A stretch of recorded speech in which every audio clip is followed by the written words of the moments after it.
ദേ തൊപ്പി ഒളിവിലാണെന്നൊക്കെ പറയുന്നു.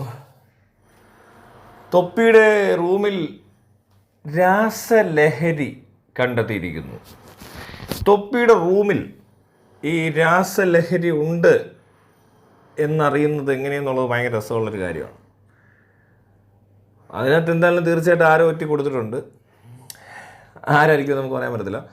പക്ഷേ എന്താണെങ്കിലും ഈ രാസലഹരി എന്ന് പറഞ്ഞാൽ MDMA ആവാനാണ് സാധ്യത. അല്ലാതെ വേറൊന്നും ഇവിടെ അങ്ങനെ അവൈലബിൾ ഒന്നും അല്ല. പിന്നെ വല്ല LSD സ്റ്റാമ്പാണ് സ്റ്റാമ്പ് എന്നൊക്കെ എഴുതുക, പറയാൻ പറ്റത്തില്ല. എങ്ങനെയാണ് എഴുതുക എന്ന് നമുക്കറിയത്തില്ല. പക്ഷേ ഈ പറയുന്ന തൊപ്പി ഇങ്ങനെയുള്ള പരിപാടികൾ ചെയ്യുന്നുണ്ടെങ്കിൽ അത് തൊപ്പി ശ്രദ്ധിക്കേണ്ട ആവശ്യമുണ്ട്.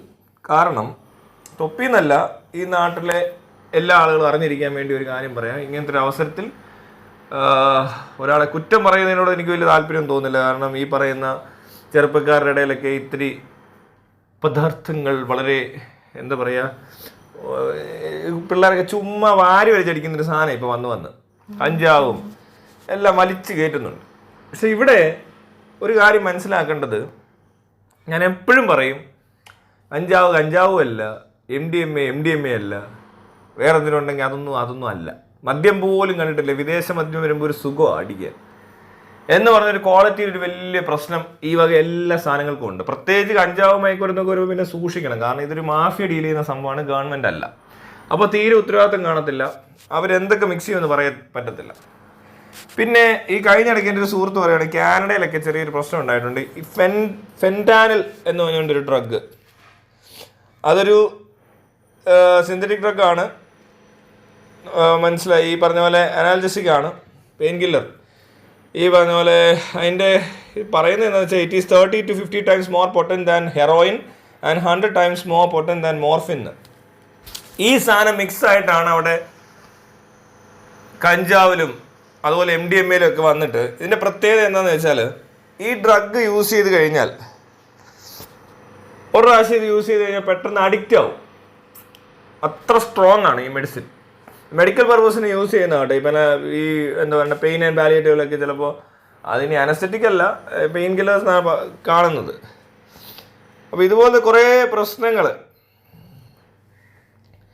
ഈ ഡ്രഗ്സ് റിലേറ്റഡ് സംഭവം നടക്കുന്നുണ്ട്. ഇതിനകത്ത് ഇവിടുത്തെ മാഫിയൊക്കെ ഇത് എങ്ങനെ യൂസ് ചെയ്യുമെന്ന് നമുക്ക് പറയാൻ പറ്റത്തില്ല. ഒരാളെ അടിമയാക്കിയാൽ അതിൻ്റെ സെയിൽ കൂടുമല്ലോ.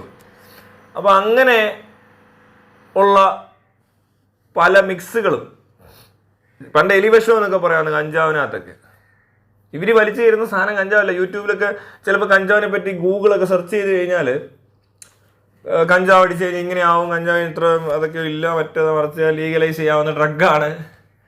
പല രാജ്യങ്ങളിൽ ലീഗലൈസ്ഡ് ആണ്. ഇപ്പോൾ കാനഡയിൽ, അമേരിക്ക, പല സ്റ്റേറ്റ്സിൽ, കൊളംബിയ അങ്ങനെയൊക്കെ കിടക്കുന്നു. ഇവിടെ ഒന്നും ഒരു വലിയ സംഭവമൊന്നുമല്ല. ഇപ്പോൾ തായ്ലൻഡിൽ പോയി കഴിഞ്ഞാൽ നമുക്കത് പുറത്തൊക്കെ ഇപ്പോൾ കടകളിൽ നിന്നും ലാബിൽ നിന്ന്, അല്ല പിന്നെ മെഡിക്കൽ സ്റ്റോറിൽ നിന്ന് മേടിക്കാൻ കിട്ടുന്നൊരു സാധനം. കാനഡയിൽ അങ്ങനെയൊക്കെയാണ്. അപ്പോൾ മെഡിക്കൽ പർപ്പസ് യൂസ് ചെയ്യുന്നവരുണ്ട്, അല്ലാതെ മറ്റേ റിക്രിയേഷണൽ ഡ്രഗായിട്ട് യൂസ് ചെയ്യാം. അതൊരു സോഫ്റ്റ് ഡ്രഗായിട്ടാണ് കൺസിഡർ ചെയ്യുന്നത്. പക്ഷേ ഈ MDMA ഒന്നും അങ്ങനെയല്ല, ഹാർഡ് ഡ്രഗ്സ് ആണ്. പോരാത്തതിന് വളരെ പ്രശ്നങ്ങൾ ഉണ്ടാക്കാൻ സാധ്യതയുള്ള, ഇതുപോലെ അഡിക്ഷൻ ഉണ്ടാക്കാൻ സാധ്യതയുള്ള ടൈപ്പ് ഡ്രഗ്സ് ആണ്. അപ്പോൾ ഇതാണോ അവൻ അടിക്കുന്നുണ്ടോ ഇല്ലയോ എന്നൊന്നും എനിക്കറിയത്തില്ല. മുറിയിൽ ഇങ്ങനൊരു സാധനം കണ്ടെത്തുന്നതിനകത്ത് പല ചതികളും സാധ്യമാണ്. മനസ്സിലായില്ലേ? തൊപ്പിയെ എന്ത് പറഞ്ഞാലും ഇപ്പോൾ ഈ പറഞ്ഞ പോലെ മൂഷിക സ്ത്രീ എന്നൊക്കെ പറയുന്നതൊരു അവസ്ഥയുണ്ട്.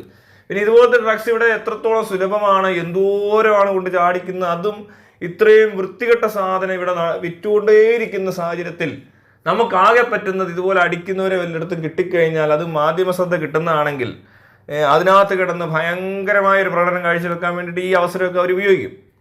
പക്ഷേ കൊല്ലങ്ങളായിട്ട്, അതായത് 2 തലമുറയായിട്ട് ഈ വാർ അഗൈൻസ്റ്റ് ഡ്രഗ്സ്, ഈ പറഞ്ഞ അമേരിക്കയും ലോകമെമ്പാടുമുള്ള എല്ലാ രാജ്യങ്ങളും നടത്തിക്കൊണ്ടിരിക്കുകയാണ്. പക്ഷേ ഇതിനകത്ത് പ്രത്യേകിച്ച് വലിയ മാറ്റമൊന്നും ഉണ്ടാകാനും പോകുന്നില്ല. കാരണം ഇതൊക്കെ അങ്ങനെയൊക്കെ തന്നെ നടന്നു പോകുന്നു. ഇതിനകത്ത് ഒരുപാട് പേര് കൈക്കൂലി മേടിച്ചും മറ്റേ എന്താ പറയണ്ടേ, അതല്ലാതെ തന്നെ ഇവിടെ ഇന്ത്യയെ സംബന്ധിച്ചും ബ്രസീലിനെയൊക്കെ സംബന്ധിച്ച് നോക്കുവാണെങ്കിൽ, എല്ലാ ലാറ്റിൻ അമേരിക്കൻ കൺട്രീസൊക്കെ, മെക്സിക്കോ ആണ് ഭയങ്കര വലിയ, മറ്റേ പാബ്ലോ എസ്കബാറൊക്കെ ഉള്ള പരിപാടിയൊക്കെ നടത്തിക്കൊണ്ടിരുന്നത് കൊക്കീനൊക്കെ ആയിട്ട്. അപ്പോൾ ഇതിന് ഇന്ത്യയെ സംബന്ധിച്ച് ഒരുപാട് കുട്ടികളെ റിക്രൂട്ട് ചെയ്യാൻ പറ്റും. ഇത് കച്ചവടം ചെയ്യാനോ ഉണ്ടാക്കാനോ വേണമെന്നുണ്ടെങ്കിൽ ഒരുപാട് പേർക്ക് ജോലിയില്ലാത്ത മനുഷ്യർ, ജനപ്പെരുപ്പം കൊണ്ട് ഇങ്ങനെ എന്ത് ചെയ്യണമെന്ന് അറിയാത്ത മനുഷ്യർ ജയിലിൽ പോയി കിടന്നാൽ അത്രയും ലാഭം അവർക്ക്. പുറത്ത് നടക്കുന്നതിനേക്കാൾ സുഖമായിട്ട് ജയിലിൽ പോയി കിടക്കാമെന്ന് അത്രയും നരകിച്ച് ജീവിക്കുന്ന മനുഷ്യരുള്ള ഈ നാട്ടിൽ ഈ ഡ്രഗ്സിൻ്റെ കച്ചവടമോ ഇതിൻ്റെ ഈ പറഞ്ഞ പോലെ കടത്തോ അല്ലെങ്കിൽ ഉൽപ്പാദനമോ ഒന്നും തന്നെ അങ്ങനെ തടഞ്ഞ് വെക്കാൻ പറ്റത്തില്ല. അങ്ങനെ ഇനിയും ജയിലുകൾ ഒരുപാട് പണിയേണ്ടി വരും. അത് ഈ പറഞ്ഞ ഡ്രഗ് മാഫിയക്ക് നല്ലപോലെ അറിയാം. അവർ ഒരുപാട് പേര് റിക്രൂട്ട് ചെയ്തിട്ടുണ്ട്. അതെങ്ങനെയാണെന്ന് ചോദിച്ചാൽ, ഇപ്പോൾ ഒരു ജയിൽ സംവിധാനം നിങ്ങൾ നോക്കി, കേരളത്തിൽ എത്ര ജയിലുണ്ടെന്ന് നോക്കിയാൽ അതിനകത്ത് കൊള്ളാവുന്നതിനേക്കാൾ കൂടുതൽ ആൾക്കാർ ഈ കേസുമായിട്ട് റിലേറ്റ് ചെയ്ത് പിടിക്കുന്നുണ്ട്. അപ്പോൾ ഈ ഡ്രഗ് മാഫിയ എന്താണ് ചെയ്യുന്നതെന്ന് വെച്ചാൽ, 100 പേരെ കപ്പാസിറ്റി ഉണ്ടെന്ന് വിചാരിക്കുക. ടോട്ടൽ കേരള ജയിലിൽ 100 പേർക്കുള്ള കപ്പാസിറ്റി ഉള്ളൂ. അതിനകത്ത് ഒരുപാട് ക്രിമിനൽസ്, കൊലപാതക കേസിലെ പ്രതി, മറ്റേ കേസിലെ പ്രതി, തട്ടിപ്പ് കേസിലെ പ്രതി എന്നൊക്കെ പറഞ്ഞ് ഒരുപാട് പേര് കിടപ്പുണ്ട്. പിന്നെ അല്ലാതെ പാവപ്പെട്ടവന്മാരെ പിടിച്ചിട്ടുണ്ട്. ഈ പറഞ്ഞ പോലെ പല നിരപരാധികൾ വരെ ശിക്ഷിക്കപ്പെട്ടുകൊണ്ടിരിപ്പുണ്ടെന്നുള്ളതാണ് കോടതി പല പ്രാവശ്യം മനസ്സിലാക്കിയിട്ടുള്ളത്. അപ്പോൾ അങ്ങനെ വരുമ്പോൾ കള്ളക്കേസിലൊക്കെ കുടുക്കിയിട്ട് അതും കിടപ്പുണ്ട്. അപ്പോൾ ഒന്ന് ആലോചിച്ച് നോക്കണം, ഈ 100 പേര് കിടക്കാനുള്ള ഒരു സാഹചര്യം ഇതിനകത്തുള്ളതെന്ന് മനസ്സിലാക്കിയിട്ട് ഇവരെന്ത് ചെയ്യും? ഒരു 500 പേരെ റിക്രൂട്ട് ചെയ്തിട്ടുണ്ട്. അപ്പോൾ എന്താ സംഭവം എന്ന് വെച്ചാൽ, ഒരുത്തരെ പിടിച്ചു, ഇത്ര ക്വാണ്ടിറ്റി പിടിച്ചു, അവരെ അകത്തിട്ട്, പിന്നെ ജാമ്യത്തിലെടുക്കാനായിട്ട് ജാമ്യം കിട്ടുന്ന പരിപാടികളുണ്ട് പലതരത്തിൽ. ഇനി അതല്ലെങ്കിലും ഈ പുറകെ ആൾ കയറിക്കൊണ്ടിരിക്കുക, മനസ്സിലായി, ഇഷ്ടം പോലെ ആൾക്കാർ കിട്ടുന്നുണ്ട്. അപ്പോൾ അതുകൊണ്ട് ഈ ലോ ആൻഡ് ഓർഡർ നോക്കുമ്പോൾ അവർക്ക് ഈ സാധനം പിടിച്ചുകൊണ്ടിരിക്കാൻ ഭയങ്കര പാടാ. എത്ര തന്നെ പിടിച്ച് അകത്തിടും, സ്ഥലമില്ലെന്ന്. അപ്പം ചിലപ്പോൾ മുന്നേ വരുന്നതും തള്ളി ചിലപ്പോൾ ജാമ്യം കൊടുത്തെന്നൊക്കെ പറഞ്ഞ് പുറത്തിറങ്ങാൻ സാധ്യതയുണ്ട്. അതുപോലത്തെ ഒരു സിസ്റ്റമാറ്റിക് പ്രശ്നം ഉണ്ടായി കഴിഞ്ഞാൽ ഒരു 10-40 അല്ലെങ്കിൽ ഒരു 60 ദിവസമെങ്കിലും അകത്ത് ഇടാൻ വേണ്ടിയിട്ടുള്ള സെറ്റപ്പിൽ പലരെയും അകത്തിടേണ്ടി വരും. പിന്നെ പലരെയും പുറത്തിറക്കി വിടേണ്ടി വരും. പിന്നെ അതിൽ കൂടുതൽ ക്രൈംസ് നടന്നുകൊണ്ടേ ഇരിക്കുന്നു. അപ്പോൾ ഇതേപോലത്തെ സാധനങ്ങൾക്ക് വലിയ പ്രാധാന്യം ഇപ്പം ഇല്ല. പ്രാധാന്യം കൊടുത്തിട്ട് കാര്യമില്ല. കാരണം അത്ര ആൾക്കാരെ പിടിക്കുന്നു. ഇന്ന് 2 ഗ്രാം പിടിക്കുകയാണെങ്കിൽ നാളെ 4 ഗ്രാം പിടിപ്പിക്കാൻ വിട്ടുകൊടുക്കും, പിന്നെ 5 ഗ്രാം വിട്ടുകൊടുക്കും. അപ്പോൾ ഇങ്ങനെ പിടിപ്പിച്ച് ഇതിനകത്ത് കുറച്ച് പോലീസുകാരും അങ്ങനെ അറിയാമല്ലോ ഇവിടുത്തെ കാര്യങ്ങളൊക്കെ. കുറേ പേരൊക്കെ സഹകരിക്കാത്ത പോലീസുകാർക്ക് വലിയ മെച്ചമൊന്നും ഇല്ലെന്നാണ് തോന്നുന്നത്. എന്തേലും ആട്ടെ, ഇങ്ങനെയാണ് ഇത് നടക്കത്തുള്ളൂ. അല്ലാതെ ഈ പറഞ്ഞ സംഭവം നടക്കത്തില്ല. ബോർഡർ കടന്നവരെ സാധനം വരുന്നുണ്ട്. ഇപ്പോൾ പാകിസ്ഥാനിൽ നിന്നൊക്കെ ഈ ബോർഡറിൽ കൂടെ ഒക്കെ സാധനം വരുന്നെന്നുള്ളത് വാർത്തകളാവാറുണ്ട്. ചിലത് പിടിക്കും, ചിലത് പിടിക്കത്തില്ല, ചിലത് കൊലപാതകം, വെടിവെപ്പ്, ഭയങ്കര സീനൊക്കെ ഉണ്ടാവാറുണ്ട്. അതൊക്കെ പട്ടാളക്കാർക്കൊക്കെ അറിയാം. അപ്പോൾ ഇത് തടയാൻ നോക്കിയിട്ട് ഇതുവഴിയൊക്കെ ഈ സാധനം കയറി വരുന്നത്, ഇവിടെ തന്നെ ഉണ്ടാക്കുന്നു, ഇതെല്ലാം നടക്കുന്നുണ്ട്. ഇത് ശരിക്കും ലീഗലൈസ് ചെയ്യേണ്ട കുറച്ച് കാര്യങ്ങളുണ്ട്. ഇപ്പോൾ കാനഡയെ സംബന്ധിച്ച് അവൻ പറയുന്നത്, ഈ ഫെന്റാനിൽ എന്ന് പറഞ്ഞ ഈ ഡ്രഗ് ഇതിനകത്ത് മിക്സ് ആയിട്ടുണ്ടോ എന്ന് ലാബിൽ പോയി ചെക്ക് ചെയ്യാം. അല്ലെങ്കിൽ ഇവർ മേടിക്കുന്ന കഞ്ചാവിനകത്ത് ഹൈബ്രിഡ്സ് ആണ് കൂടുതലും. ഇതിനകത്ത് ഈ സംഭവമൊക്കെ കലങ്ങിയിട്ടുണ്ടോ എന്ന് ചെക്ക് ചെയ്യാൻ പറ്റും. കാരണം ഈ കഞ്ചാവ് എന്ന് പറഞ്ഞാൽ ഈ ഹെർബ് ഈ പ്രകൃതിയിൽ മനുഷ്യനെ സൃഷ്ടിച്ചതുപോലെ ദൈവം സൃഷ്ടിച്ച ആ സാധനമാണെന്നൊക്കെ പറയാതെ വേണ്ട. ഇപ്പം അതിന് വലിയ വിലയൊന്നുമില്ല. ഈ പുതിയ ടൈപ്പ് സിന്തറ്റിക് ഡ്രഗ്സ് ഒക്കെ വന്നപ്പോൾ കഞ്ചാവൊന്നും ആർക്കും വേണ്ട. കഞ്ചാവ് എല്ലാത്തിനും ഒരു ഗേറ്റ് വേ ഡ്രഗ് എന്നുള്ള നിലയിലാണ് കാണുന്നത്. പിന്നെ സോഫ്റ്റ് ഡ്രഗ്സ് ആ കാറ്റഗറിയിലാണ് പെടുന്നത്. പിന്നെ ഇത് മറ്റതിൻ്റെ അത്ര മാരകമൊന്നുമല്ല. പിന്നെ മാരകമാകുന്നത് ഇതുപോലെ എന്തെങ്കിലും സബ്സ്റ്റൻസസ് ഇതിനകത്ത് ആഡ് ചെയ്തിട്ടുണ്ടെങ്കിൽ അത് വലിയൊരു പ്രശ്നമാവും. അപ്പോൾ അതിനെ ചെക്ക് ചെയ്യണം. ഇത് ഗവൺമെൻറ് ലീഗലായിട്ട് കൊടുക്കുന്ന സാധനമാണെങ്കിൽ ഈ പറഞ്ഞ സ്ഥലത്ത് ലീഗലായിട്ട് വിൽക്കുന്നിടത്ത് പോയി മേടിച്ചാൽ നല്ല സാധനം കിട്ടും. അപ്പോൾ അടിച്ചു കഴിഞ്ഞാൽ അവന് റിക്രിയേഷനുമായി വലിയ ഹെൽത്ത് ഇഷ്യൂസ് ഒന്നും ഇല്ലാതെ തല തെറിച്ച് പോവാതെ ഒക്കെ അടിക്കാൻ കഴിയുന്നവർക്ക്, ഇതെല്ലാവർക്കും ഒരുപോലെ അല്ല യൂസ് ചെയ്ത് കഴിഞ്ഞാൽ, പലർക്കും പല രീതിയിലാണ്. അപ്പോൾ എനിക്കൊക്കെ എന്തടിച്ചെന്ന് പറഞ്ഞാൽ എനിക്ക് അഡിക്ഷനും ഇല്ല, അടിക്കണമെന്നില്ല, ഇതിനോടല്ല താല്പര്യം. നമുക്ക് ഓരോരുത്തർക്കും ഓരോ താല്പര്യമുണ്ട്, ഓരോ മെൻ്റൽ കപ്പാസിറ്റി ഉണ്ട്, അല്ലെങ്കിൽ നമ്മുടെ ബോഡിക്കുണ്ട് കപ്പാസിറ്റി. അപ്പോൾ ഇതെല്ലാം നോക്കിയിട്ട് ഇതൊക്കെ യൂസ് ചെയ്യുമ്പോൾ അടിമയായി പോകാൻ സാധ്യത ഉള്ളവരെന്ന് പറഞ്ഞാൽ മാനസികമായിട്ട് ചെറിയ പ്രശ്നമുള്ളവർക്ക് അടിമയാവാനുള്ള സാധ്യതയുണ്ട്. വീണ്ടും ഇത് തന്നെ വേണമെന്നുള്ള തോന്നലുണ്ടാവാൻ സാധ്യതയുണ്ട്. ഇത് എന്ത് റിസ്ക് എടുത്തും ഇതൊക്കെ ചെയ്യാനായിട്ട്, അത് എത്ര പന്ന സാധനം കിട്ടിയാലും അടിക്കുന്നവരെ കണ്ടിട്ടില്ലേ, കള്ളു കുടിച്ച് റോഡിൽ കിടക്കുന്നവരെ കണ്ടിട്ടില്ലേ എന്ന് പറഞ്ഞ പോലെ എല്ലാം ഉപയോഗിക്കുന്നവർക്കിടയിലും ഇതുപോലത്തെ സാധനങ്ങളുണ്ട്. അപ്പോൾ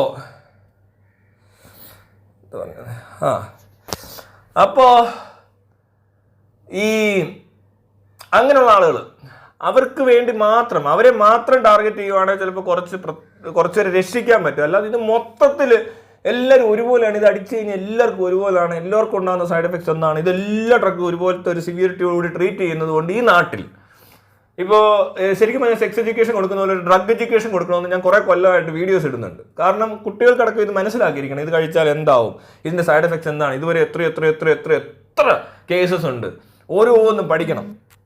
മനസ്സിലായോ? ഡ്രൈവിംഗ് പഠിക്കാനുണ്ട്, പേഷ്യൻസ് പഠിക്കാനുണ്ട്, ക്യൂ നിൽക്കുന്ന പഠിക്കാനുണ്ട്, റോഡിൽ തുപ്പരുത് അല്ലെ വഴി നീളം തുപ്പി നടക്കരുതെന്നൊക്കെ പഠിക്കാനുണ്ട് ഈ നാട്ടിൽ. അതിനിടെ സെക്സ് എഡ്യൂക്കേഷൻ കൊടുത്തിട്ട് വലിയ കാര്യം, സെക്സ് അവൈലബിൾ അല്ല ഇവിടെ. പക്ഷേ ഡ്രഗ് എഡ്യൂക്കേഷൻ കൊടുത്താൽ ഡ്രഗ്സ് അവൈലബിൾ ആണ്. ഡ്രഗ്സ് എല്ലാ സ്കൂളിൽ വരെ കിട്ടുന്നുണ്ടെന്ന് നമുക്കിപ്പോൾ വാർത്തകൾ കേൾക്കാൻ പറ്റും. അപ്പോൾ അങ്ങനെയുള്ളപ്പോൾ അതിനെ തീർച്ചയായിട്ടും മാനേജ് ചെയ്യേണ്ട രീതി ഇതല്ല. മനസ്സിലായി? അത് മാറ്റേണ്ട സമയം കഴിഞ്ഞു. പക്ഷേ ഇത് പറയാൻ പറ്റത്തില്ലെന്നാണ് പറയുന്നത്. പക്ഷെ പറയാൻ പറ്റാതിരുന്നിട്ട് വല്ല കാര്യമുണ്ട്. കൊല്ലം കുറേ എത്ര തലമുറയാണ് ഇവിടെ ഡ്രഗ്സ് ആണ്, മറ്റേതാണ്, കഞ്ചാവ് മറ്റേതാണ് എന്ന് അടിക്കരുത് ഇത് കൂടി വരുന്നതേ ഉള്ളൂ. കഞ്ചാവ് മാത്രമാണ്, എന്തെല്ലാം സിന്തറ്റിക് ഡ്രഗ്സ് ഇവിടെ ഇറങ്ങി.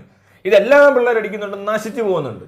എന്നാൽ ഞാൻ ഈ പറഞ്ഞ പോലത്തെ കാര്യങ്ങൾ മനസ്സിലാക്കി അറിയുകയും വലിയ ടെസ്റ്റ് ചെയ്തിട്ട് ഒരാൾക്ക് അത് കൃത്യമായിട്ട് അടിക്കാനുള്ള സൗകര്യം ഉണ്ടാക്കി കൊടുത്താൽ ഇതിനോട് വലിയ ഇതൊന്നും കാണത്തില്ല. പിന്നീട് വന്ന് എല്ലാവരും മതിയാക്കും.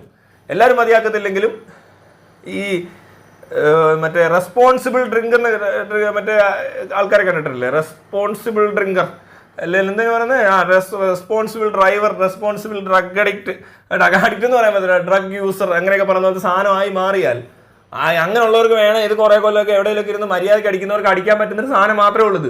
അല്ലാതെ ഇതിനകത്തങ്ങ് ഇതെല്ലാം അടിക്കുന്നവർക്കെല്ലാം ഭ്രാന്തും, അവരെല്ലാം മിസ്ബിഹേവ് ചെയ്യുന്നവരും, അവരെല്ലാം ആക്സിഡന്റ് ഉണ്ടാക്കുന്നവരും ഒന്നും അല്ല.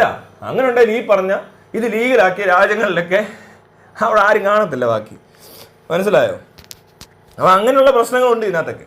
ഈ നാട്ടിലെ ഇതിനെ ട്രീറ്റ് ചെയ്യുന്ന രീതി ഒന്നാമത് ശരിയല്ല. പിന്നെ ഇമ്മാതിരി പ്രശ്നങ്ങളുണ്ടെങ്കിൽ അതിനെ ഒന്ന് കണ്ടെത്തി ഈ പറഞ്ഞവരെല്ലാം അടിക്കുന്നതല്ലേ, എന്നാൽ പിന്നെ ഈ ഒരു ഭാഗം ക്ലിയർ ചെയ്യും.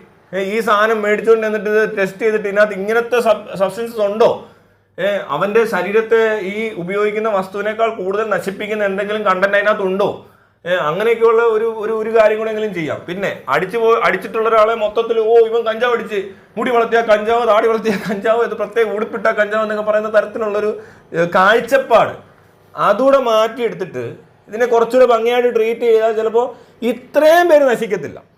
മനസ്സിലായി? നമുക്കിപ്പോൾ ഒരു 100 പേര് നശിച്ച് കിടപ്പുണ്ടെങ്കിൽ അതിനകത്തൊന്നൊരു 20 പേരെ നമുക്ക് കിട്ടത്തില്ല, നോക്കണ്ട. അത് സൈക്കാട്രിക് പ്രോബ്ലം ഉള്ള ആൾക്കാരായിരിക്കും. പക്ഷെ ബാക്കി 80% ആൾക്കാർക്ക് ഗുണം ചെയ്യുന്ന കാര്യം ഞാൻ ഈ പറയുന്നത്.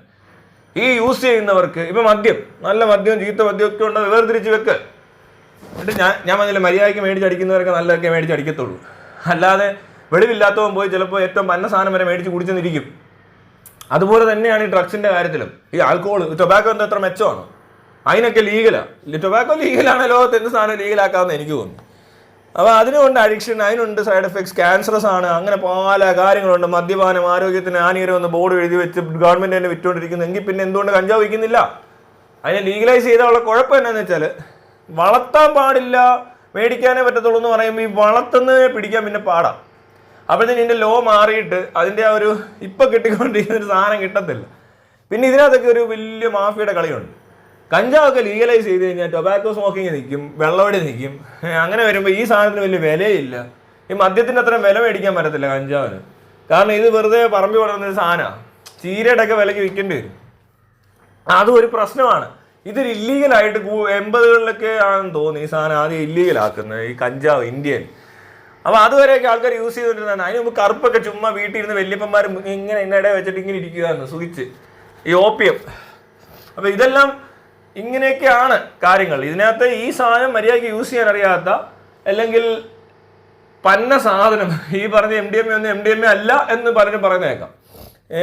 ഇതൊക്കെ വെറും വേറെന്തൊക്കെയോ പൊടിച്ചിട്ട് ഈ കുട്ടികൾ ഇത് വലിച്ചു കയറ്റി മൂക്ക് ഈ ട്രാക്ട് മൊത്തം ഡാമേജ് ആയി അവസാനം വേറെന്തോ അസുഖം പിടിച്ച് ലങ്സിനും ലിവറിനും കിഡ്നിക്കും ഒക്കെ എഫക്ട് ചെയ്ത് ലിവർ സിറോസിസും മദ്യവും ഇതും കൂടെ കൂട്ടി അടിച്ചു കഴിഞ്ഞാൽ ലിവർ സിറോസിസ് കമ്പൽസറി ആണ്, അതിൻ്റെ ആ പാക്കേജിലുള്ളതാണ്.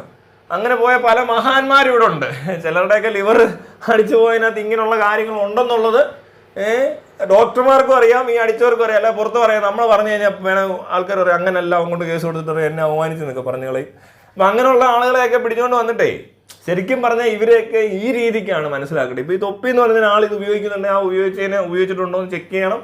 അല്ലാതെ ചെക്ക് ചെയ്തിട്ട് ഇതിന് ഈ പറഞ്ഞ കാര്യത്തിനെ പറ്റി ഒരു നല്ലൊരു പഠനം ഈ പറഞ്ഞ വഴിക്ക് നടത്താൻ പറ്റും. ഇത് നല്ലൊരു അവസരമാണ്. ഈ പ്രായത്തിലുള്ള, അതായത് ചെറുപ്പക്കാരായ പിള്ളേരിലോട്ടാണ് ഈ സാധനം കൂടുതൽ അടിച്ചു കൊണ്ട് കൊടുക്കുന്ന ഇമാർ. ഇതിനകത്ത് പ്രത്യേകതയുണ്ട്.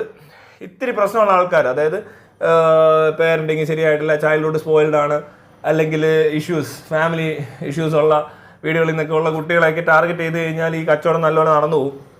അവന്മാർ ആദ്യം കൊണ്ട് ഇതുപോലത്തെ ഏറ്റവും അഡിക്ഷൻ ഉണ്ടാക്കാൻ സാധ്യതയുള്ള രീതിയിൽ തന്നെ ഇത് ഉപയോഗിപ്പിക്കും. എന്നിട്ട് ഈ പാവപ്പെട്ട പിള്ളേർക്ക് ഇത് മനസ്സിലാകത്തില്ല, എന്തിനാ അടിക്കുന്നത്, ഏതാ അടിക്കുന്നത്, ചുമ്മാ ഇവിടെ കിടന്നുകൊണ്ട് ഇമാതിരി പരിപാടിക്കൊന്നും ഇത് അടിക്കാൻ കൊള്ളത്തില്ല. ഇവിടുത്തെ ക്ലൈമറ്റ് കണ്ടീഷൻ പോലും മോശമാണ്. അല്ലേ പിന്നെ അതുപോലത്തെ സൗകര്യത്തിൽ അത്രയും പാർട്ടിയൊക്കെ നടക്കുന്ന സ്ഥലത്ത് മാത്രമൊക്കെ ഇവർക്ക് ഉപയോഗിക്കാൻ ട്രെയിനിങ് ഉണ്ടെങ്കിൽ ആരും അഡിക്റ്റ് ആവുന്നില്ല, ഇതുകൊണ്ട് ദോഷം ഉണ്ടാവുന്നില്ല, വലിയൊരു മാഫിയ ഇവിടെ വളർന്നു വരുന്നില്ല. മാഫിയ വളരുമ്പോൾ തീർച്ചയായിട്ടും തീരെ ഉത്തരവാദിത്തം ഇല്ലാത്ത അല്ലെങ്കിൽ അത്രയ്ക്ക് മനുഷ്യത്വം ഇല്ലാത്ത മനുഷ്യർ തന്നെയാണ് ഈ മാഫിയയിലൊക്കെ പെട്ടേക്കുന്നത്. അപ്പോൾ അവർ ഒരു തലമുറ നശിച്ചാലും ഈ നാട് നശിച്ചാലും അവർക്ക് പ്രശ്നമല്ല. രാഷ്ട്രീയക്കാരെ പോലെയൊക്കെ തന്നെ അവർക്ക് ഈ നാട് നശിച്ചാൽ പ്രത്യേകിച്ച് കുഴപ്പമൊന്നുമില്ല. എത്ര പേര് റോഡിൽ കുഴിക്കാത്ത വീണ് മരിച്ചാലും ഹെൽമെറ്റിന് വെറ്റി അടിച്ചിട്ട് കാശുണ്ടാക്കാൻ മാത്രം ശ്രമിക്കുന്ന രാഷ്ട്രീയ സെറ്റപ്പ് നമ്മളിവിടെ ഉണ്ട് അല്ലേ? അതുപോലെ തന്നെ ഇത്തിരി ചെറിയ ചെറിയ ആൾക്കാരെ പിടിക്കുക, എന്നിട്ട് അത് വലിയ വാർത്തയാക്കുക, കള്ള വാർത്തകൾ കൊടുത്തിട്ട് ജീവിക്കുന്ന അമേധ്യമ പ്രവർത്തകർ, മാധ്യമ അധർമ്മത്തിലൂടെ ജീവിക്കുന്നവർ, അതുപോലെ തന്നെ കൈക്കൂലിയൊക്കെ മേടിച്ചിട്ട് ഈ പറഞ്ഞ പോലെ കള്ളക്കേസ് വരെ ആളെ കൊടുക്കുക. ചെറിയ ചെറിയ കാര്യങ്ങളൊക്കെ എന്തെങ്കിലും യൂട്യൂബിൽ പറഞ്ഞെന്ന് പറഞ്ഞാൽ പോലും ചിലപ്പോൾ അതിൻ്റെ പുറകെ ഇറങ്ങിയിട്ട് ഒരു മനുഷ്യനെ നാണം കെടുത്താൻ പറ്റുന്നത്ര നാണം കെടുത്താൻ ശ്രമിക്കുക, എന്നിട്ട് അവസാനം സ്വയം നാണം കെടുക. ഇങ്ങനെയുള്ള പരിപാടികൾ മാത്രം അവതരിപ്പിക്കുന്ന കുറെ മനുഷ്യരുള്ളിടത്ത് ഇതൊക്കെ എന്ത് അല്ലെ? ഒന്ന് ആലോചിച്ച് നോക്കിയേ. ഈ പിള്ളേരൊക്കെ ഇതൊക്കെ അടിച്ചില്ലെങ്കിൽ അതിശയമുള്ളെന്നുള്ള രീതിയിലായിക്കൊണ്ടിരിക്കുക നമ്മുടെ ബാക്കി മുതിർന്നവരുടെയൊക്കെ ഇവിടുത്തെ ഇടപാട്. നാശമാകാൻ പോകുന്നൊരു സൊസൈറ്റിയാണ് ഈ മലയാളികൾ. ആദ്യം നാൾ കാണത്തില്ല, കാരണം ഇനിയിപ്പോൾ ഇങ്ങോട്ട് കുറച്ച് ക്രൈസിസ് കൂടെ വരുന്നുണ്ട്, തൊട്ട് പുറകെ വരുന്നുണ്ട്. ഫിനാൻഷ്യൽ ക്രൈസിസ് അങ്ങോട്ട് ഉണ്ടാകുമ്പോൾ കണ്ടോണം ഇവിടെ കിടന്ന അക്രമവും പ്രശ്നങ്ങളൊക്കെ കൂടും. പിന്നെ ജീവിക്കാൻ ബുദ്ധിമുട്ടാവും. കള്ളന്മാരും കൊള്ളിവെപ്പുകാരുടെയും എണ്ണം കൂടിക്കൊണ്ടിരിക്കുകയാണ്. അങ്ങനെ കൂടിയാൽ നാട് നശിക്കും, ഉറപ്പാണ്. അപ്പോൾ ഇതുപോലത്തെ പരിപാടികൾ കാണുമ്പോൾ ഒത്തിരി കാര്യങ്ങൾ മനസ്സിലാക്കാനുണ്ട്. ഇതിനകത്തുനിന്ന് ഒരുപാട് മാറ്റങ്ങൾ വരുത്താറുണ്ട്. ഇതിപ്പോൾ ഒറ്റ വഴിയേ ഉള്ളൂ, സ്കൂളിൽ പഠന രീതി മാറ്റേണ്ടി വരും. ഇത് മാത്രമല്ല, ഈ പറഞ്ഞ ഡ്രഗ്സിനെ പറ്റി മാത്രമല്ല, ഒരുപാട് കാര്യങ്ങൾ കുട്ടികളെ പഠിപ്പിക്കേണ്ടതായിട്ടുണ്ട്. സിമ്പിൾ കാര്യങ്ങളാണ്, പക്ഷേ ട്രെയിനിങ് വേണം. സ്കൂളിൽ നിന്ന് അല്ലാതെ ഇനി കറക്ഷൻ പോസിബിൾ അല്ല. കാരണം ഈ മൂത്ത് ഒരു 10-15 വയസ്സ് കഴിഞ്ഞവൻ്റെ തലയിലോട്ട് ഇനി ഒന്നും കയറാത്ത പോലെ എന്തൊക്കെയോ മൊബൈലിലൊക്കെ പൊട്ടത്തരമൊക്കെ കണ്ടിരിക്കുന്ന പല റീൽസും കണ്ട് ഇൻഫർമേഷൻ ഓൺ ഫിംഗർ ടിപ്പ് എന്നാണ് നമ്മൾ മനസ്സിലാക്കിയത് ഈ സാധനത്തിനെ. പക്ഷേ ഇവരതൊന്നും അല്ല മനസ്സിലാക്കിയിരിക്കുന്നത്, വേറെ എന്തോ ആണ്. അങ്ങനെ പ്രശ്നങ്ങളുണ്ട്. ഇവിടുത്തെ പിള്ളേരൊക്കെ ആണേലും ഇപ്പം അത്ര പോരാ, പഴയ ആളുകളെ പോലല്ല. പിന്നെ ഇപ്പം കഞ്ചാവ് അടിച്ചാലും എം ഡി മേടിച്ചിട്ട് ഇമാർ എന്തടിച്ചിട്ട് ഒരു കാര്യമില്ല. കാരണം കാണിച്ചു കൂട്ടുന്ന അത്രയും മണ്ടത്തരങ്ങളാണ്. പിന്നെ അങ്ങോട്ട് പണ്ടൊക്കെയാണ് എനിക്കറിയാം, പലരും വലിയ കഞ്ചാവ് എന്ന് പറയുന്ന സാധനം ഭയങ്കര സിവിയർ ആയിട്ടിരുന്നൊരു കാലമുണ്ട്. അന്നൊക്കെ പല ആൾക്കാർ അടിച്ചുകൊണ്ടിരുന്നവരെ കാണണം നല്ല ബുദ്ധിജീവികളാണ്. ഇപ്പോൾ ഉള്ളവന്മാർ ബുദ്ധി ഇല്ലാത്ത ജീവികൾ ഇത് അടിച്ചപ്പോഴാണ് ഇതിന് പേരുദോഷം ഉണ്ടായത്. എനിക്ക് തോന്നുന്നു അങ്ങനെയാണ്. ഇത് ഉപയോഗിക്കാൻ അറിയാത്തവന്മാർ ഉപയോഗിച്ച് കഴിഞ്ഞാൽ ഏത് സാധനവും പേരുദോഷം ഉണ്ടായി. ഇപ്പോൾ ഡ്യൂക്ക് എന്ന് പറഞ്ഞ വണ്ടിക്ക് എന്തുകൊണ്ട് ഇത്ര പേരുദോഷം എന്ന് ചോദിച്ചാൽ, ഇത് ഉപയോഗിക്കാൻ അറിയാത്തവന്മാരുടെ കൈ കൊടുത്തപ്പോൾ അവന്മാർ വണ്ടിയും പറഞ്ഞ് ഇത്രയും വണ്ടി ഓടിക്കൊണ്ടിരിക്കുന്ന ഇടയിൽ കൂടെ ചീറിപ്പാഞ്ഞ് ഇടിച്ച് ഭരിക്കുന്നു. അത് ഡ്യൂക്കിന്റെ പ്രശ്നമാണോ? ലോകത്തെവിടെ ഈ ഡ്യൂക്കിന് പേരുദോഷം ഇല്ല, ലോകത്തെവിടെ കഞ്ചാവിന് ഇത്രയും പേരുദോഷം ഇല്ല. മനസ്സിലായോ? പിന്നെ ഈ പറഞ്ഞ പോലെ അമേരിക്ക എന്ന രാജ്യത്ത് UK എന്ന് പറഞ്ഞിടത്ത് എല്ലാം അഡിക്സ് ഉണ്ട്. പക്ഷെ അവിടെ അടിക്കുന്നവരുണ്ടെങ്കിൽ അവർ കുറച്ചുകൂടെ സേഫ് ആകുന്ന രീതിയിലാണ് അവിടുത്തെ ആ സിസ്റ്റം. ഞാൻ പറഞ്ഞ ഈ മെഡിക്കൽ സംഭവമായിട്ട് ബന്ധപ്പെട്ട് ഒരു ടെസ്റ്റ് ചെയ്ത് ഒരു ലാബിൽ കൊണ്ട് ഈ സാധനത്തിനകത്ത് ഇവർ ഉദ്ദേശിക്കുന്നത് അല്ലാത്ത വേറൊരു സാധനം ഇവരറിയാതെ ഇവരെ അടിമയാക്കാൻ സാധ്യതയുള്ള എന്തെങ്കിലും സാധനം ആഡ് ചെയ്തിട്ടുണ്ടോ എന്നൊക്കെ നോക്കാനുള്ള സംവിധാനം ഉള്ളത് കൊണ്ട് ഒരു 10-40 അല്ലെങ്കിൽ 60% ആൾക്കാർ അവിടെ സുഖമായിട്ട് ഈ സാധനമൊക്കെ അടിച്ചിട്ടും ജീവിക്കുന്നുണ്ടാവും. പക്ഷെ ഇവിടെ ഉള്ള ഒരാൾ പോലും രക്ഷപ്പെടാൻ സാധ്യതയില്ലാത്ത രീതിയിലാണ് ഇവിടെ കാര്യങ്ങൾ നടന്നുകൊണ്ടിരിക്കുന്നത്. ഗവൺമെന്റ് തീരെ ഉത്തരവാദിത്തം ഇല്ലാത്ത രീതിയിൽ തന്നെയാണ് ഈ സാധനം ട്രീറ്റ് ചെയ്തുകൊണ്ടിരിക്കുന്നത്. അങ്ങനെ അതിന്റെ ഒറ്റ കാരണം കൊണ്ടാണ് ഈ പിള്ളേരുടെ എല്ലാം ഈ സാധനം കിട്ടുന്നത്. പിന്നെ കിട്ടിയാൽ തന്നെ ഇത്ര മോശം സാധനം കിട്ടിയാലോ അതൊന്നും മര്യാദയ്ക്കൊന്നും മനസ്സിലാക്കാൻ പോലും ഒരു ശേഷിയോ ചിന്തയോ അല്ലെങ്കിൽ അതിനെപ്പറ്റി ഒരു ധാരണയോ ഇല്ലാതെ ഇവിടുത്തെ പിള്ളേർ നശിച്ചുകൊണ്ടിരിക്കുന്നതിനകത്ത് ഈ പറഞ്ഞ തൊപ്പി ഒരു ഏതാണ്ട് സാധനം മുറിക്കാത്തിരുന്ന് പിടിച്ചതുകൊണ്ടൊന്നും വലിയ വാർത്തയാക്കിയതുകൊണ്ടൊന്നും വലിയ കാര്യമൊന്നുമില്ല. ഇത് അറിയാവുന്നവർക്കല്ല നല്ലപോലെ അറിയാം ഇവിടെയൊക്കെ എന്തൊക്കെയാണ് നടക്കുന്നത്. മനസ്സിലായോ? അല്ലാതെ ഇത് പോലീസുകാർക്കും അറിയാം. പിന്നെ പലർക്കും ഒന്നും ചെയ്യാനും പറ്റത്തില്ല പല കാരണങ്ങളാൽ. ഇമാതിരി നശിച്ച പരിപാടി അവതരിപ്പിച്ച് പിന്നെയും ഈ പറഞ്ഞ അവസാനം മീഡിയ അറ്റൻഷൻ കിട്ടുന്ന പരിപാടിക്ക് ചാടി വീഴാൻ കുറേ ആൾക്കാർ, ഇമാതിരി പോലീസുകാർ കുറേ പേരുണ്ട്.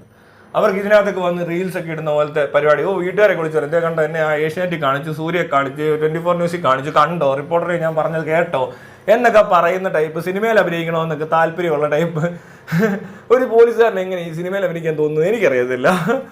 അത്രയും വലിയ പ്രൊഫഷനാണോ സിനിമ നടനാ? ഇവിടെ ഒരു ഫെയിം ഉണ്ട്, ശരിയാ, കാശ് കൂടുതൽ, അതിൻ്റെ ഒരു കുഴപ്പമുണ്ട് ഇത്. പക്ഷെ അതല്ല ശരി, അതായത് ശരിയായ നടപടി അല്ലാത്തതുകൊണ്ടാണല്ലോ ഇങ്ങനെയുള്ളവർക്ക് കൂടുതൽ പൈസ.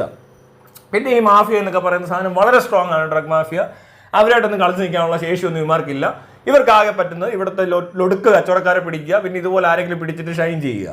അല്ലാതെ മെയിൻ സ്ഥലത്തോട്ടൊന്നും ചെന്ന് കയറാൻ എല്ലാം പിടിക്കാൻ ഇതുവരെ പറ്റിയിട്ടില്ല. ഒരു ഡ്രഗ് ലോഡിനെ പിടിച്ച കഥ നമ്മൾ കേട്ടില്ല. അങ്ങോട്ട് ചെന്ന് കയറിയാൽ ചിലപ്പോൾ പലർക്കും ബുദ്ധിമുട്ടുണ്ടാകും. ഇവർക്ക് തന്നെ ജീവൻ അപായം ഉണ്ടാകുന്ന ഒരു സംഭവമാണെന്നാണ് എനിക്ക് തോന്നുന്നത്. അതുകൊണ്ട് കൂടുതലും ഈ ലൊടുക്ക് കച്ചവടക്കാരെയും ബംഗാളിയൊക്കെ പിടിക്കുമ്പോൾ വാർത്തയാവാറുണ്ട്. പിന്നെ ഇതുപോലെ ഇപ്പോൾ ഫിക്കി തെഗോ, ഈ പറഞ്ഞ തൊപ്പിയോ, വേറെ ആരൊക്കെയാ പിടിച്ച് ഇതുപോലത്തെ കുറേ ചീട് കേസൊക്കെ പിടിച്ചിട്ട് ഇപ്പം അങ്ങ് ഈ ലഹരി ഉപയോഗം നിർത്താം, അല്ലെങ്കിൽ ലഹരിയുടെ കച്ചവടം നിർത്താം എന്നൊക്കെ ആരെങ്കിലും വിശ്വസിക്കുന്നുണ്ടോ എന്ന് എനിക്കറിയത്തില്ല. ഈ വന്ന കാലത്തിൽ ഞാൻ വിശ്വസിക്കത്തില്ല. ഇതൊന്നും പോരാ. കിലോ കണക്കിന്, ടൺ കണക്കിന് സാധനം വരുന്നിടത്ത് ഇതുപോലെ ചെറിയ ചെറിയ പിള്ളേരൊക്കെ പിടിച്ച് കേസുകളുടെ എണ്ണം കൂട്ടിയിട്ട് സ്വന്തം കണ്ണി പൊടിയിടുന്ന ഉദ്യോഗസ്ഥരും നാട്ടുകാരും ഉള്ളതുകൊണ്ട് മാത്രം ഇതിനകത്ത് പ്രത്യേകിച്ച് വലിയ വ്യത്യാസമൊന്നും ഉണ്ടാകത്തില്ല. പിന്നെ ഉണ്ടാക്കാൻ പാടാണ്. അതിന് നമുക്ക് ചെയ്യാൻ പറ്റുന്ന ഒരേ ഒരു കാര്യം എന്ന് പറഞ്ഞാൽ എഡ്യൂക്കേഷൻ. ഇതെല്ലാം എന്താണ്, എങ്ങനെയാണ്, എന്തോരമൊക്കെ പറ്റും, ഇതൊക്കെ അടിച്ചു കഴിഞ്ഞാൽ എന്തുണ്ടാകും, അത് മനസ്സിലാക്കിയിട്ട് ഉപയോഗിക്കുക എന്നുള്ളത് പഠിപ്പിക്കുക. മദ്യത്തിനെങ്കിലും പഠിപ്പിച്ചു കൊടുക്കുക. മദ്യം ഏതായാലും ലീഗലാണ്, അതറിയാം ആർക്കെങ്കിലും അടിക്കാൻ. സിഗരറ്റ് വലിച്ചുകൊണ്ട് നടക്കുക. എന്തിനാണ് വലിക്കുന്നതെന്ന് അറിയാതെ ഇപ്പോൾ കുറേ പെൺപിള്ളേരും വലിക്കുന്നുണ്ട്. പെൺപിള്ളേർ വിചാരം ഈ സിഗരറ്റ് വലിക്കുന്ന എന്തോ ഫ്രീഡം വന്നാണ്ട് ആരാണ്ട് അടിച്ചു വിട്ടു, അത് പിന്നെ അവരും വലിക്കുക. ചില പെണ്ണുങ്ങളൊക്കെ ഒന്ന് വലിക്കുന്ന കണ്ടാലും പിള്ളേർ വലിക്കുന്നത് വെറുതെ വലിക്കുക, വെറുതെ അങ്ങ് വലിക്കുക. ഒരു ദിവസം ഒരെണ്ണമൊക്കെ വേണേ ചുമ്മാ വലിക്കാം, അല്ലാതെ ഭയങ്കര വലിക്കാരനാവേണ്ട ആവശ്യമില്ല. പണ്ട് എനിക്കിത് പറ്റിയിട്ടുണ്ട്. പണ്ട് ആ പ്രായത്തിലുള്ളവർക്ക് തന്നെ ഇത് പറ്റുന്നത്. ഇത് ഇപ്പോഴും അത് മനസ്സിലാക്കാൻ കൊടുക്കാൻ ആരും ഇല്ലെന്ന് പറഞ്ഞു കഴിഞ്ഞാൽ ഗതികെട്ടൊരു സമൂഹം. എന്തൊരു സമൂഹം ഇത്! ആ സമയത്ത് ഇപ്പം ഞാനിപ്പോൾ ഇത് ഈ പറഞ്ഞതൊക്കെ തന്നെ വേണേൽ അത് ശരിയായില്ലെന്ന് പറയും, ഇങ്ങനെ അല്ല ഇത് പറയേണ്ടെന്ന് പറയും. പക്ഷെ ഇങ്ങനെ അല്ലാതെ മറ്റേ രീതിയിൽ പറഞ്ഞുകൊണ്ടിരിക്കാൻ തുടങ്ങിയിട്ട് തലമുറകളായിട്ട് എത്ര മനുഷ്യരാണ് പറഞ്ഞുകൊണ്ടിരിക്കുന്നത്. ഇതിനു വേണ്ടി ഭയങ്കര ക്യാമ്പയിൻ, ഭയങ്കര ഫോൺ നമ്പർ, പോലീസ്, എക്സൈസ് എല്ലാവരുടെ പരിശ്രമിച്ചിട്ട് നടക്കുന്നില്ലെന്നുള്ളത് വളരെ വ്യക്തമായിട്ട് നമ്മുടെ മുന്നിൽ കാണുമ്പോൾ ഇതല്ലാതെ വേറെ എന്താ പറയാനുള്ളതെന്നൊന്ന് പറഞ്ഞു തരാമെങ്കിൽ ഞാനത് പറയാം. മനസ്സിലായോ? എനിക്കിതിനകത്ത് കണ്ടിട്ട് ഇതുവരെ ഈ പറഞ്ഞ കാര്യങ്ങളിൽ ഒരു മാറ്റം ഉണ്ടാകുന്നതായിട്ട് കണ്ടിട്ടില്ല. പ്രത്യേകിച്ച് ഇച്ചിരി വീക്കായിട്ടുള്ള, മെൻ്റലി വീക്കായിട്ടുള്ള, അല്ലെങ്കിൽ ഈ പറഞ്ഞ ഫാമിലിയിൽ പ്രശ്നങ്ങളുള്ള പിള്ളേരെ ആയിരിക്കും കൂടുതലും ഇങ്ങനെയുള്ള പ്രശ്നങ്ങളിൽ പെട്ടുപോകുന്നത്. അവർക്ക് വേണ്ടുന്ന സപ്പോർട്ടോ അല്ലെങ്കിൽ മറ്റൊരു കാര്യമോ ഈ നാട്ടിൽ നടക്കുന്നില്ല. ഏറ്റവും കൂടുതൽ പീഡിപ്പിക്കപ്പെടുന്ന പിള്ളേരാണ്. അവർക്ക് വേണ്ടി ഒരു പഴവും ചെയ്യാത്ത ഈ പോലീസും ഗവൺമെൻറ്റും തന്നെയാണ് ഈ പറഞ്ഞ പിള്ളേരെ പിന്നീട് ശിക്ഷിക്കാൻ ഇറങ്ങുന്നത്. നാണമുണ്ടോ ഇവർക്ക് ഇത് ചെയ്യാൻ? എനിക്ക് അത്ര ചോദിക്കാനുള്ളൂ. സംരക്ഷിക്കാൻ കഴിവില്ലാത്തവർ എന്തിനാണ് ശിക്ഷിക്കാൻ വരുന്നത്? അതിനാ കഴിവ് വേണ്ട, അല്ല ശിക്ഷിക്കാൻ ആർക്കും കഴിവൊന്നും വേണ്ട. അത്ര വലിയ കഴിവുള്ള കാര്യമാണ് ഒരാളെ ശിക്ഷിക്കുന്നത്. സംരക്ഷിക്കാൻ പറ്റാത്തവനാണ്. വെറുതെ ആള് കളിക്കുക കിടന്നിട്ട്. എന്തൊരു നാണം കെട്ട സൊസൈറ്റി ഇത്, എന്തൊരു നാണം കെട്ട ഗവൺമെൻറ് ഇത്, എന്തൊരു നാണം കെട്ട സിസ്റ്റം ഇത്. ഒരു ചെറിയ കാര്യങ്ങളും ചെയ്യുന്നുണ്ടോ ഇവരൊക്കെ? എനിക്കറിയത്തില്ല. ചെയ്യുന്നുണ്ടെങ്കിൽ ഇതാണോ നടക്കണ്ടേ? ഇവിടെ ഇപ്പോൾ കണ്ടുകൊണ്ടിരിക്കുന്നത് അതാണോ? ഇവിടെയുള്ള പിള്ളേർ നശിച്ചു പോകുന്നതും അല്ല ഇവിടുത്തെ ഇത്രയും സാധനം കിടന്ന് കളിക്കുന്നതും കണ്ടിട്ട് എല്ലാം ഭയങ്കര മെച്ചപ്പെട്ട രീതിയിലാണ്. നമ്മളൊക്കെ അങ്ങ് വിശ്വസിച്ചോണം. എല്ലാവർക്കും ഇതങ്ങ് മനസ്സിലായിക്കോണം. കൊള്ളാം. പല പേരൻസും വിചാരിച്ചേക്കുന്ന വീട്ടിലിരിക്കുന്ന പിള്ളേരൊക്കെ വളരെ മര്യാദയ്ക്ക് നടക്കുവാന്ന്.